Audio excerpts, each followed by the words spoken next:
Hi ಎಲ್ರಿಗೂ ನಮಸ್ಕಾರ.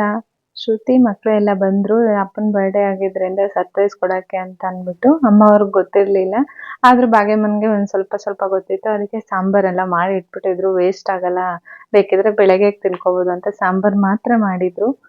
ಯಾಕಂದ್ರೆ ಅವ್ರಿಗೊಂದ್ ಚೂರ್ ಗೊತ್ತಿತ್ತು ಅಷ್ಟೇ, ಬರಬಹುದಾ ಅಂತ ಅಂದ್ಬಿಟ್ಟು.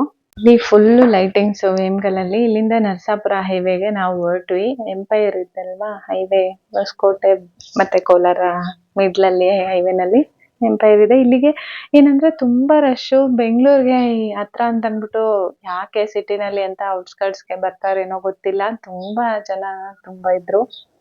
ನಾವು ಅಮ್ಮೋರು ಸೇಮ್ ಟೈಮ್ಗೆ ರೀಚ್ ಆದ್ವಿ. ಬಟ್ ಸಂಧ್ಯಾ ಪ್ರವೀಣ್ ಇನ್ನೂ ಬಂದಿರ್ಲಿಲ್ಲ. ಅವ್ರಿಗೆ ಹೆಂಗೂ ವೇಟ್ ಮಾಡ್ಬೇಕಲ್ಲ ಅಂತ ಅಂದ್ಬಿಟ್ಟು ಒಳಗಡೆನೂ ಫುಲ್ ರಶ್ ಇದ್ದಿದ್ರಿಂದ ನಾವು ಬೇರೆ ಜಾಸ್ತಿ ಜನ ಇದ್ವಿ. ಹೋಗಿ ರಿಸರ್ವ್ ಮಾಡ್ಬಿಟ್ಟು ಬಂದ್ವಿ. ಸ್ವಲ್ಪ ಹೊತ್ತು ಇವರೆಲ್ಲ ಆಟ ಆಡ್ತೀನಿ ಅಂತ ಅಂದ್ರು, ಅದಕ್ಕೆ ಆಮೇಲೆ ಸಂಧ್ಯಾ ಅವರು ಬಂದ್ರು. ನಾವು ಒಳಗಡೆ ಕೂತಿದ್ವಿ, ಪಾಪ ನಿದ್ದೆ ಮಾಡ್ತಿದ್ದರಿಂದ ನಾನು ಕೂತಿದ್ದೆ ಒಳಗಡೆ ಹೋಗಿ. ಇವರು ಎಲ್ಲ ಸ್ವಲ್ಪ ಹೊತ್ತು ಆಟ ಆಡಿ ಫೋಟೋ ಶೂಟ್ ಎಲ್ಲ ಮಾಡ್ಕೊಂಡು ಆಮೇಲೆ ಒಳಗಡೆ ಬಂದ್ರು. ನಾನು ರೇಗಿಸ್ತಿದ್ದೆ, ನನ್ನ ಬಿಟ್ಟು ಹೋಗಿದ್ದೀರಾ ನೀವು ಫೋಟೋಗೆ ಅದು ಇದು ಅಂತ. ಅದಾದ್ಮೇಲೆ ಇವರು ಅಲ್ಲೇ ಇರ್ತೀವಿ, ಸರಿ ಬಿಡು ಹೋಗಲ್ಲ ಅಂತ ಅಂದ್ಬಿಟ್ಟು ಈ ಚಿನ್ನು ಏನೇನೋ ಮಾಡ್ತಿದ್ಲು, ಕ್ರಾಫ್ಟು ಅದು ಇದು, ನೋಡು ಇಷ್ಟು ಚೆನ್ನಾಗಿ ಮಾಡ್ತೀನಿ ಆರ್ಟು ಹಂಗೆ ಹಿಂಗೆ ಅಂತ. ಅದನ್ನೆಲ್ಲ ವಿಡಿಯೋ ಮಾಡ್ಕೊಂಡು ಎಲ್ಲರೂ ಹಿಂಗೆ ಮಾತಾಡ್ಕೊಂಡಿದ್ವಿ. ಜಾಸ್ತಿ ಜನ ಇದ್ದಿದ್ರಿಂದ ಬೋರ್ ಏನಾಗ್ಲಿಲ್ಲ, ಮತ್ತೆ ವೆಯ್ಟ್ ಮಾಡಿದ್ವಿ ಅಂತಾನು ಅನ್ಸ್ಲಿಲ್ಲ. ಕೆಲವೊಂದ್ ಹತ್ರ ಹೇಳ್ತಾರಲ್ಲ, ತಿನ್ನೋದಕ್ಕಿಂತ ವೇಟ್ ಮಾಡೋದು ಜಾಸ್ತಿ ಅಂತ, ಅದು ಇಲ್ಲಿ ನಮ್ಗೆ ತರ ಫೀಲ್ ಆಗ್ತಾ ಇತ್ತು. ರಶ್ ಬೇರೆ ಇರುತ್ತಲ್ವಾ, ಅದು ನಾನ್ ವೆಜ್ ಆಗಿದ್ರಿಂದ ವೇಟ್ ಮಾಡ್ಬೇಕಿತ್ತು. ಆರ್ಡರ್ ಮಾಡಿ ಆದ್ಮೇಲೆ ಒಂದು ಅರ್ಧ ಗಂಟೆ ಆದ್ರೂ ವೇಟ್ ಮಾಡ್ಲೇಬೇಕು. ಸ್ಟಾರ್ಟರ್ಸ್ ಮಾಡಿದ್ವಿ, ಸ್ಟಾರ್ಟರ್ಸ್ ಬಂತು ಒಂದು ಅರ್ಧ ಗಂಟೆ ಆದ್ಮೇಲೆ.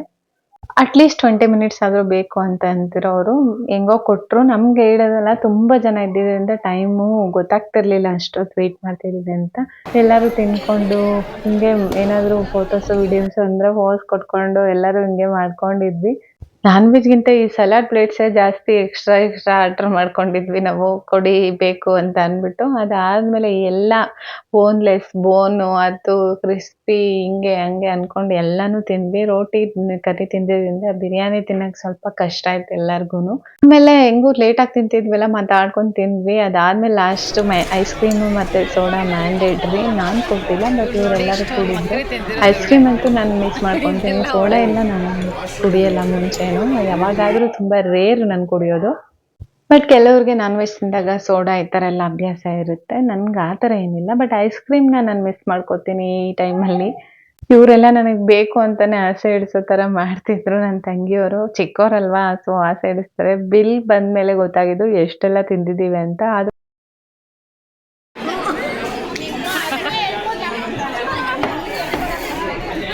ನೋಡಿ ಗಾಯ್ಸ್, ಮಳೆನೇ ಬೀಳ್ತಿಲ್ಲ, ಇಷ್ಟು ಚೆನ್ನಾಗಿದೆ ವೆದರು. ನಮ್ಮ ಮಕ್ಕಳನ್ನ ಆಡಿಸಿ ಅಂದರೆ ನಮ್ಮಪ್ಪ ಅವ್ರ ಜೊತೆ ಕೂತ್ಕೊಂಡು ಎಷ್ಟು ಚೆನ್ನಾಗಿ ಮಗು ಥರ ಆಡ್ತಾ ಇದ್ದಾರೆ. ಅದು ಅವ್ರ ಮೊಮ್ಮಗ ತೂಗ್ತಾ ಇರೋದು ತುಂಬ ಚೆನ್ನಾಗಿದೆ. ವಿಡಿಯೋ ಮಾಡ್ತೀನಿ ಅಂತ ಅಮ್ಮು ಸ್ವಲ್ಪ ಹೊತ್ತು ವಿಡಿಯೋ ಮಾಡ್ತಿದ್ಲು. ಇವರೆಲ್ಲ ಆಟ ಆಡ್ತಿದ್ರು. ಆಮೇಲೆ ಅವಳಿಗೂ ಅನಿಸ್ತು ಆಟ ಆಡ್ಬೇಕಂತ, ಮತ್ತೆ ಹೋದ್ಲು ಅವಳು. ನಾನು ಮಾಡ್ತೀನಿ ವಿಡಿಯೋ ಅಂತ ಇಸ್ಕೊಂಡೆ.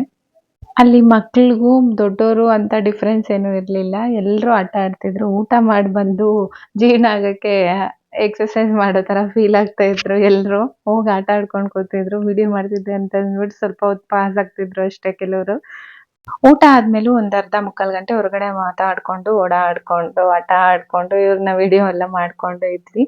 ಅದಾದ್ಮೇಲೆ ಹೊರಡೋಣ, ಟೈಮ್ ಆಗುತ್ತೆ ಅಂತ ಬಂದ್ವಿ. ಈ ಲೈಟಿಂಗ್ಸ್ ಎಲ್ಲ ಏನಪ್ಪಾ ಅಂದ್ರೆ, ನಮ್ ವೇಮ್ಗಲಲ್ಲಿ ಕೆಂಪೇಗೌಡ ಸಾಂಸ್ಕೃತಿಕ ಹಬ್ಬ ಮಾಡ್ತಿದ್ರು. ಅದಕ್ಕೆ ಅಂತ ಒಂದ್ 3-4 ದಿನ ಮುಂಚೆನೆ ಎಲ್ಲ ಅರೇಂಜ್ಮೆಂಟ್ಸ್ ಮಾಡಿ ಇಟ್ಟಿದ್ರು. ಈ ತರ ಎಲ್ಲ ಲೈಟಿಂಗ್ಸ್ ಎಲ್ಲ ಹಾಕ್ಬಿಟ್ಟು ತುಂಬಾ ಚೆನ್ನಾಗಿತ್ತು. ಬಟ್ ಫೋನ್ಗೆ ಲೈಟಿಂಗ್ಸ್ ಈ ಫ್ಲವರ್ಸ್ ಎಲ್ಲ ಇದ್ದಿದ್ದ ಹತ್ರ ಬೆಂಕಿ ತರ ಕಾಣಿಸ್ತಾ ಇತ್ತು. ಇಲ್ಲ ಅಂದಿದ್ರೆ ಇನ್ನೂ ತುಂಬಾ ಚೆನ್ನಾಗಿರ್ತಾ ಇತ್ತು.